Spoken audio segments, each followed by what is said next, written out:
Hello everybody and welcome back to Red Eagle Politics. Make sure you like this video down below and subscribe to the channel if you are new. So yesterday we dropped our first Senate prediction in 2 months for the 2022 midterms, and today we're going to be dropping the governor's prediction for the 2022 midterms. We're only 4 months away. Can you believe that? 4 months away. We are cruising through the primary cycle this year. And it's already July, and we don't really have any more high-profile primaries until August. But either way, we are going to dive into this and fill out this map. There's 36 governorships, so we're going to get moving here. But I have to first tell you guys about my very good friends over at Noble Gold.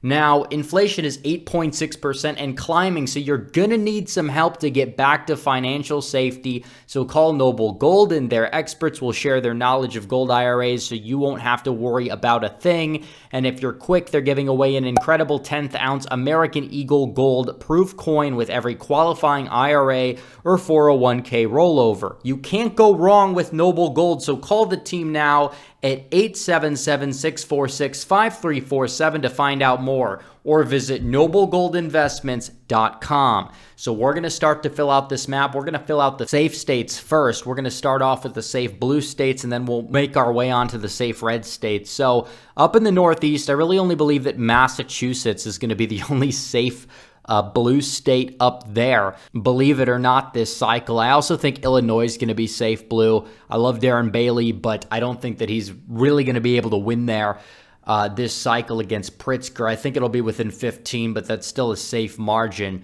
Also, I believe the Democrats are probably going to end up winning Hawaii safe as well as California. I think the margin's actually going to be narrower than the recall election that took place last year because it's not going to be as polarized, but either way, Newsom is sadly going to win easily there. So beyond that point, let's fill out the safe Republican states, of which there are many more: Idaho, Wyoming, South Dakota, Nebraska, Oklahoma, Arkansas, Tennessee, Alabama, South Carolina, yes, Texas included, the state of Iowa, as well as New Hampshire and Vermont. Both of these states up here actually have their liberal Republican governors that are electoral juggernauts. Not a fan of either one of them, but they are slated to easily win. So furthermore, let's fill out the states that are going to be in the likely Democratic column, starting with Rhode Island. I think Rhode Island could very well end up being within 10 points at the end of the day, but I think it will stay in the Democrat column. I also think that Maryland will be a very similar situation there. And I think that Lee Zeldin is going to give Kathy Hochul a run for her money up in New York. I think he'll do very well in the New York City area, do much better upstate than past Republicans, but still, it's New York. I think he will fall short, but it'll be within 10, in my opinion, up there. Also, the state of Colorado, where you have Jared Polis. Jared Polis is very popular, surprisingly popular. He will easily hold on this cycle. He may outperform Michael Bennet as well. He's pivoting to the center, at least when it comes to economic issues, and that's definitely helping him have a strong approval rating among independents in suburban Denver. So that's it, I believe, for the likely blue states. Likely red states, I think Ohio with DeWine. DeWine is not well liked, but he'll probably end up winning anyways over the Democrat. Florida as well. I think both of these states could be, at the end of the day, safe Republican. We'll move them into the safe column as we get closer. It is very possible on the Dem side that we could move Maryland into the safe column, depending on who the nominees are, but if it is Scholz going up against the far-left candidate that could win the nomination in Maryland, it could even be Lena for all we know, although I don't really care too much because Scholz is a total rhino and would arguably be even worse than Larry Hogan. But nevertheless, Florida, we'll move that one into the likely Republican column.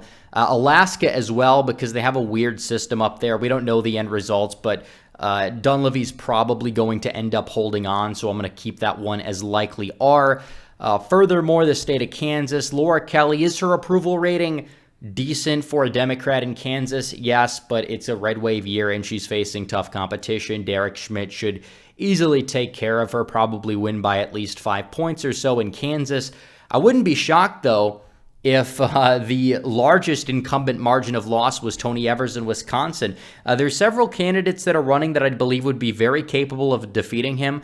You have Cleefish, you also have Nicholson, you have Tim Michaels, who got the Trump endorsement, who seems like the most outsider candidate. I still think that he would do very well in suburban Milwaukee. He would run up the margins, but Evers is not popular, very overrated incumbent. He's somebody that has not even tried to moderate his stances or rhetoric ahead of the midterms as well. He's doubling down. That's going to cause him to lose by an even wider margin.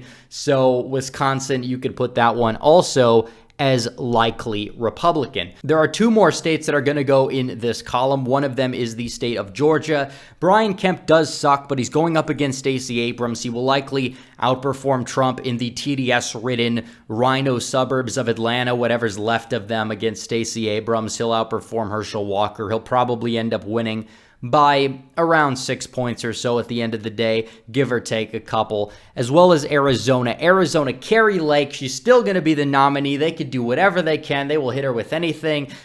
She will have to deal with candidates dropping out and endorsing her opponents, but either way, I don't believe it's going to work. Kari Lake is going to win this nomination at the end of the day, probably by around 15 to 20 points or so.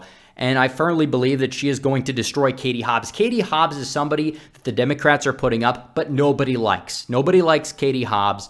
Kari Lake has a massive, energized base behind her. I believe she is a fairly solid fit for Arizona. She's very articulate, very well-spoken, can communicate the Trumpian ideas to people in the state that even may not have voted for Trump, but still grew up watching her on TV and will likely go and vote for her. So I really believe that she'll dominate the debate. She'll destroy Katie Hobbs. She'll win by around 6-7 points or so at the end of the day in the state of Arizona. So furthermore, we are going to fill out the rest of the states on this map, whether they are lean or they are tilt, Republican or Democrat, of which there are 8 of them. So we're going to start off with the state of Maine, where Paul LePage is the Republican nominee. Paul LePage was governor of Maine for 2 terms. And this guy puts the dagger in the electobro narrative of we have to run the least Trump candidates, especially in swing or lean D states. And it's like Paul LePage is like, okay, hold my beer, watch me go out there and say all these crazy things and act like supercharged Trump or whatever, and just be based as hell and win in Maine. Of course, he had to deal with, red wave years to do it. Of course, he had to deal with third-party challengers, but what the wave is bringing this election cycle up in the state of Maine, he might actually get it done. I'm not gonna waver in this prediction. I'm gonna keep it as tilt Republican for right now, but in Connecticut, I will move Connecticut into the tilt Democrat column. Stefanowski, he isn't exactly running, from what I can tell, the campaign that he was running 4 years ago. I still think it's possible that he gets it done. Keep in mind, he only lost to Ned Lamont by 2 in a D+8 national environment. We could see R+8+ this cycle. And he very well could end up winning Connecticut. But as of right now, Lamont's popularity, somehow, I don't know why, is higher than it was in 2018.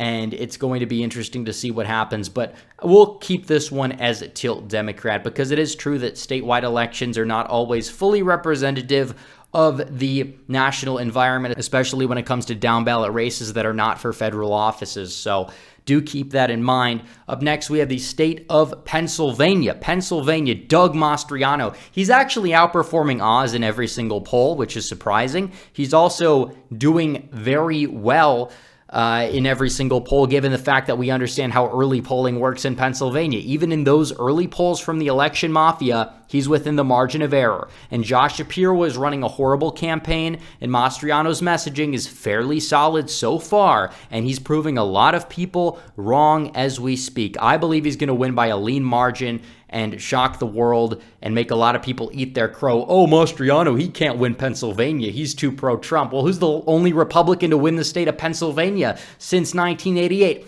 Oh, wait, it was Donald Trump. And Mastriano will run it up in the rural areas in Pennsylvania. He will do very well in the Pittsburgh area. And I think he will actually outperform Trump in some of the suburban counties in Philadelphia. I think he'll outperform Trump in Bucks. He'll win Bucks. He'll do better in northeastern Pennsylvania than a lot of people expect to. He might underrun Trump in Chester, But I think Oz may even carry him above 40% there. So it'll be interesting to see what happens at the end of the day. But I believe Pennsylvania, either way, Mastriano's going to end up winning by like 3 points or so. You'll just have to wait and see.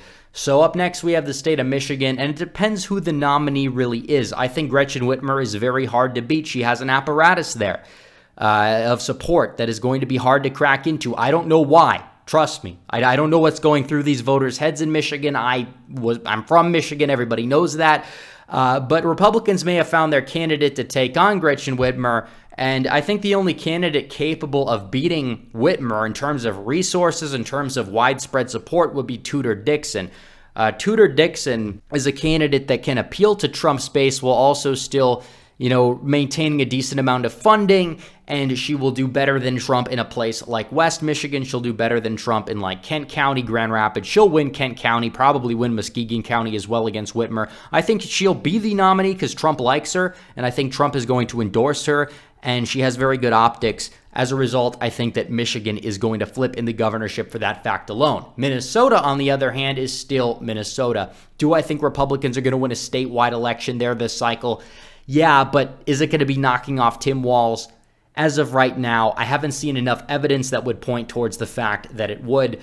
Scott Jensen, he could do it, but I think at the end of the day, Tim Walz is going to end up holding on by around, 2 to 3 points or so. If the legal marijuana party does well in Minnesota, it's possible. It's ironic. The legal weed party is the only thing that might actually be keeping weed from being legal up in Minnesota, which is hilarious. But yeah, Democrats, please vote for the legal weed party in the state of Minnesota so Scott Jensen can be elected governor there. But either way, it seems as if Minnesota, the Minneapolis area is very hard to overcome. I think the margin's going to be similar to Trump's 2016 loss in the state, even though I believe Jensen will get a higher share of the percentage. But you look at Minneapolis and the suburbs, they were burned down by an angry left-wing mob, and they moved left by like 8 points. They're unsalvageable. Compare that to Kenosha, which actually moved right after being burned to the ground. But Minnesota, I don't think there's a state where the voters are just as brain dead as Minnesota. Maybe somewhere up in the Northeast, but Minnesota is really a hard, tough nut to crack for the Republicans. And you can't entirely blame them because the Minnesota GOP itself is so awful. It was ran into the ground even further by Jennifer Carnahan, and she only got like 9% in that special election, which was a very good thing to see. She's awful. She's evil, by the way. But up next, we go down in the southwest to the state to the west of Texas, better known as New Mexico. The state of New Mexico, as we do know, is a Democrat state. Democrats don't usually win the state by much more than 10 points. It's usually like a likely D state or so. But Mark Ronchetti, he actually did better than Sarah Gideon did in terms of the Senate race in the 2020 election. He's running for governor of the state of New Mexico this cycle. He's ahead in some polling. Some polls have him within the margin of error. I think he's going to get it done. He outperformed the polls last cycle. I think it's going to be very close, but I think he'll pull a Youngkin in New Mexico, except I think he's going to be a better governor than Youngkin. Everybody loves the weather man. Everyone loves the weather guy, and I think he's going to end up winning there. So we'll go west to Nevada, where Joe Lombardo is going to be the Republican nominee, going up against the incumbent Democrat Governor Steve Sisolak. If you look at Nevada on the New York Times map here, you will see that a lot of the population in the state is in Clark County.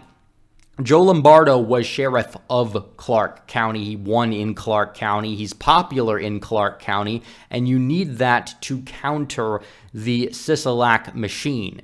And the Reid machine, which is tied into that as well, is on its way out. And the people that are in charge of it are just pure lunatics from the Democratic Socialists of America. If you've watched this channel, you've heard me go on the rant about Nevada probably 30,000 times by now, ever since last spring. But either way, I think that you could even see Lombardo. I think he'll do very well in Clark County. I think that he'll probably get high 40s there. And I think he's going to end up winning as a result. I think he'll end up winning the state by around, 3-4 points or so.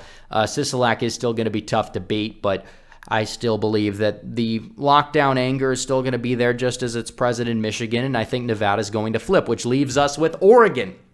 And if you've been a follower of this channel for quite some time now, you'd understand that a lot of my detractors like to make fun of me because I did a video that I said Oregon might be competitive back in 2020. Of course, that was before COVID, and I didn't even say Trump would have a shot to win. I just said it would be like a 9-point win for, at the time, Joe Biden, presumably.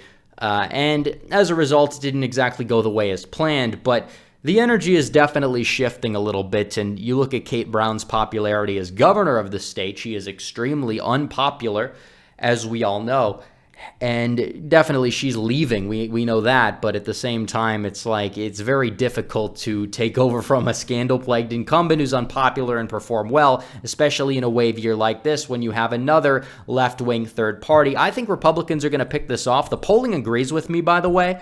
I think that'll be another shocker state there. If they don't get Connecticut, I think that they will at least get Oregon. So here you go, 34-16. Republicans are going to pick up a net 7 in terms of the governorships there.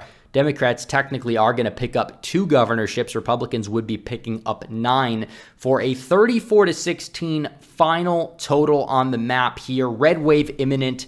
I ranted about Roe v. Wade being overturned in the last video about how that is not going to impact the midterms whatsoever. Democrats think that it will energize them. Boy, are they in for just a big disappointment. We'll monitor the polls over the next couple of weeks. Not like we could really trust them anyways, but either way, I'll see you guys in the next one. But 34-16 Republicans over Democrats for the governorships going into the 2023 year. So anyways, guys, thanks for watching. Like this video down below, comment down below, subscribe to the channel, hit the bell for notifications so you never miss another video. Follow me on social media. The links are all in the description down below. And thanks again for watching, guys. Red Eagle out.